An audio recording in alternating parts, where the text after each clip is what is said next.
जय हिंद। एसएससी हिंदी के online platform पे आपका स्वागत है। आज हम इस वीडियो में स्वतंत्रता का अधिकार इस पर हम चर्चा करेंगे। चलिए शुरू कर। देखिए, स्वतंत्रता का अधिकार संविधान के भाग 3 यानी कि मौलिक अधिकार में दिया हुआ है। इसमें अनुच्छेद जो है वो 19 से 22 तक दिए गए हैं। चलिए आगे देखते हैं कि 19, 20, 21, 22 में क्या है। अनुच्छेद 19 क्या कहता है? यह अनुच्छेद नागरिकों को 6 प्रकार की स्वतंत्रता देता है।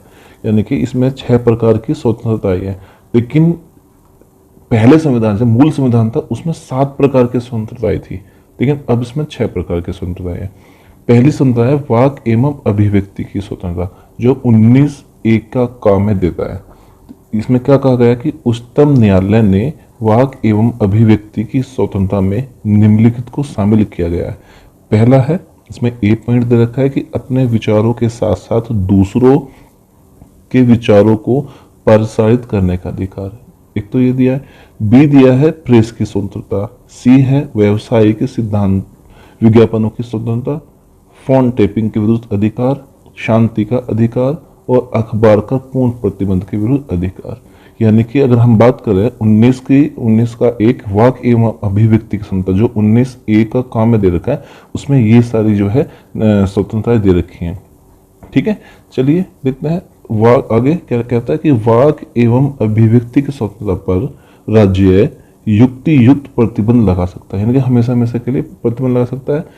प्रतिबंध लगाने का आधार इस प्रकार है: भारत की संप्रभुता और अखंडता, राज्य की सुरक्षा, विदेशी राज्यों के साथ मैत्रीपूर्ण संबंध, सार्वजनिक आदेश, शिष्टता, नैतिकता, न्यायालय की अवहेलना, मानहानि। इन आधार पर जो है क्या है, युक्तियुक्त प्रतिबंध लगाया जा सकता है। यानी कि वाक एवं अभिव्यक्ति क्षमता, यानी कि भारत की संप्रभुता और अखंडता को जहाँ नुकसान पहुंच रहा होगा वहां पर जो है युक्तियुक्त प्रतिबंध लगा दिया जाएगा। राज्य की सुरक्षा को में कोई बाधित हो रही है तो वहां पर भी प्रतिबंध लगाया जा सकता है। विदेशी राज्यों के साथ मैत्रीपूर्ण संबंध अगर बाधित हो रहे तो सार्वजनिक आदेश, शिष्टता, नैतिकता, न्यायालय की अवहेलना की जा रही है, इन आधार पर भी यह युक्तियुक्त प्रतिबंध लगाया जा सकता है। और मानहानि पर अनुच्छेद 19 का खा क्या कहता है? जो अनुच्छेद 19 का खा है क्या कहता है? शांतिपूर्वक और अस्त्र शस्त्र रहित होकर, यानी कि बिना अस्त्र शस्त्र के होकर सभा करने की स्वतंत्रता देता है। यानी कि क्या कहता है? सभी नागरिकों को बिना हथियार के शांतिपूर्वक संगठित होकर, संगठित का मतलब इकट्ठे होना, इकट्ठे होकर सार्वजनिक सभा, प्रदर्शन करने और जुलूस निकालने का अधिकार प्रदान करता है। यानी कि सभी एक जगह इकट्ठे हो सकते हैं, सभी इकट्ठे होकर सभा कर सकते हैं, किसी प्रदर्शन करते हैं, किसी भी चीज का जुलूस निकाल सकते हैं, इन सभी का अधिकार देता है। इसका अधिकार देता कौन है? अनुच्छेद 19(1) का खा देता है। चलिए नेक्स्ट देखते हैं। इसमें क्या कहता है कि इस स्वतंत्रता का प्रयोग केवल सार्वजनिक भूमि पर बिना हथियारों के किया जा सकता है। यह व्यवस्था हिंसा, अव्यवस्था, गलत संगठन एवं सार्वजनिक शांति भंग करने के लिए नहीं है। नेक्स्ट है, इन अधिकारों में हड़ताल का अधिकार शामिल नहीं है। कोई व्यक्ति अगर सोचे कि भाई मैं हड़ताल कर दूं किसी के प्रति तो भैया उस मेरा अधिकार है, तो ये अनुच्छेद 19 के तहत में अधिकार नहीं आता हड़ताल का। चलिए आगे देखते हैं। अनुच्छेद 19 का 1 का घ क्या कहता है?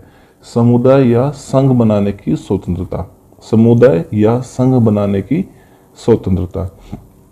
सभी नागरिकों को संगम, संघ या सहकारी समितियों को गठित करने का अधिकार है, जैसे राजनीतिक दल, कंपनी, साझेदारी फर्म, समितियां, क्लब, ट्रेड यूनियन या लोगों की अन्य इकाइयां बनाने का अधिकार। यानी कि कोई भी व्यक्ति अपना समूह बना सकता है, संघ बना सकता है, समुदाय बना सकता है। ठीक है, ये अधिकार देता है अनुच्छेद 19(1) का गा।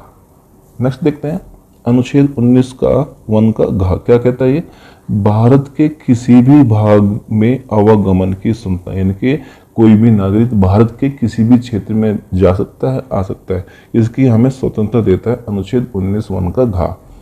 प्रत्येक नागरिक को अबाध रूप से समस्त भारत में संचरण का अधिकार है, जो एक राज्य से दूसरे राज्य में या एक राज्य के भीतर भारत की एकता, राष्ट्रीय भावना को बढ़ावा देती है।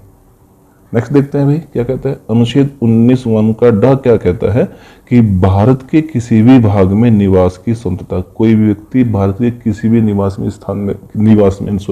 भारत के किसी भी क्षेत्र में जाकर वहां अपना निवास कर सकता है, उसको कोई रोक टोक नहीं होगी, ठीक है, निवास की स्वतंत्रता देता है। अनुच्छेद 19(1) का छ क्या कह देता है कि व्यवसाय की स्वतंत्रता, भारत के लोग भारत के किसी भी राज्य में जाके अपना व्यवसाय खोल सकते हैं, कर सकते हैं, उन्हें कोई रोक टोक नहीं है। ये अनुच्छेद 19(1) का छ जो है इस तरह की आज़ादी देता है। तो ये 6 प्रकार के वो थे जो 19(1) के अंदर स्वतंत्रता दी गई है। अब आता है अनुच्छेद 20।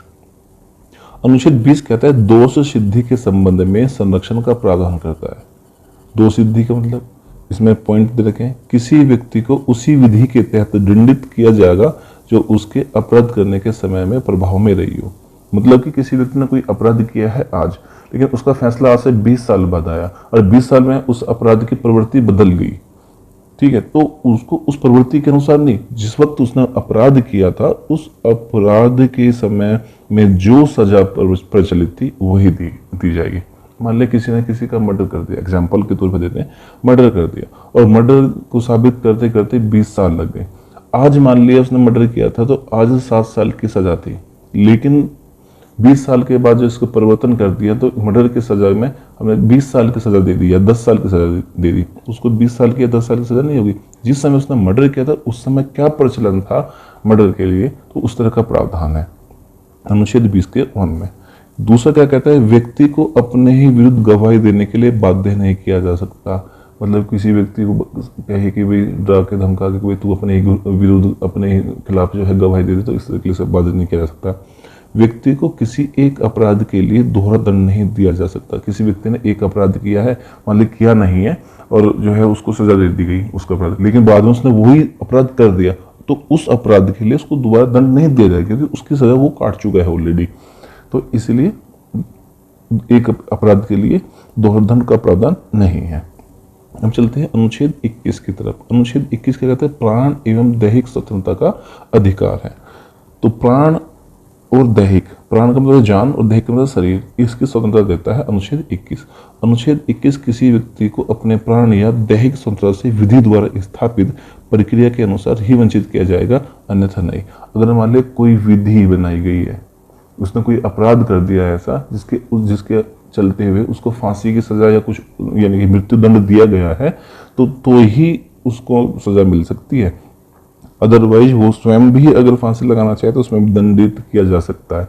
तो यानी किसी भी व्यक्ति को विधि के अनुसार ही, अगर विधि है बनाई गई उसके खिलाफ उसने कोई काम गलत किया है तो ही उसको सजा दी जा सकती है प्राण एवं दैहिक की। अदरवाइज इसके अलावा प्राण एवं दैहिक स्वतंत्रता क्या है, एक आर्टिकल 21 का उल्लंघन है। चलिए नेक्स्ट देखते हैं अनुच्छेद 21 का क्या कहता है। अनुच्छेद 21 का कहता है भैया शिक्षा का अधिकार है। राज्य 6 से 14 वर्ष तक की आयु के सभी बच्चों को निःशुल्क और अनिवार्य शिक्षा प्रदान करेगा। ये राज्य का दायित्व है।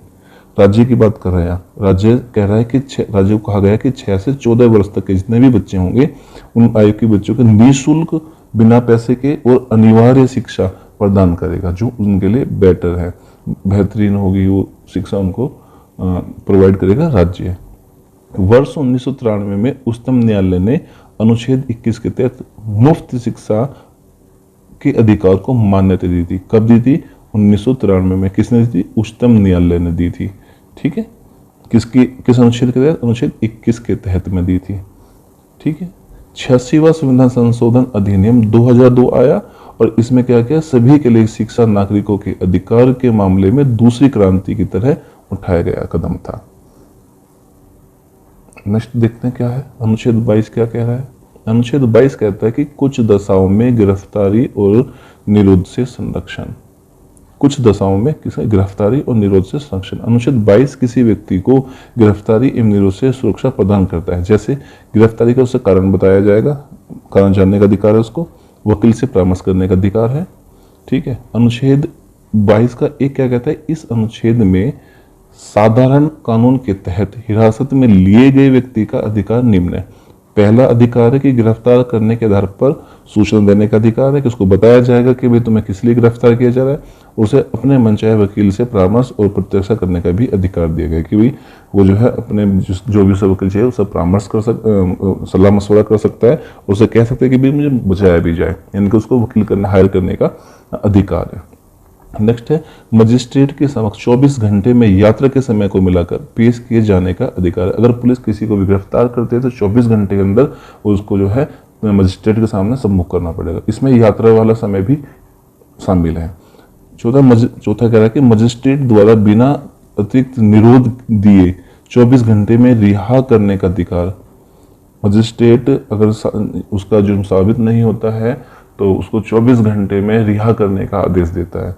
यह सुरक्षा विदेशी व्यक्ति या निवारक हिरासत कानून के तहत गिरफ्तार व्यक्ति के लिए नहीं है, कि जो अधिकार दिए हैं चार, ये किसके लिए नहीं, एक तो विदेशी व्यक्ति के लिए नहीं है, और निवारक निवारक निरोध की हिरासत में लिया गया, कि निवारक निरोध का मतलब है कि मंशा से, यानी कोई व्यक्ति अपराध करने की मंशा से जा रहा है और उसको गिरफ्तार कर लिया गया, तो ऐसे व्यक्ति को ये वाली जो है अधिकार प्राप्त नहीं है। नेक्स्ट है अनुच्छेद 22(2), दूसरे दंड विषयक कानून के तहत हिरासत में लिए गए व्यक्ति के अधिकार का वर्णन है।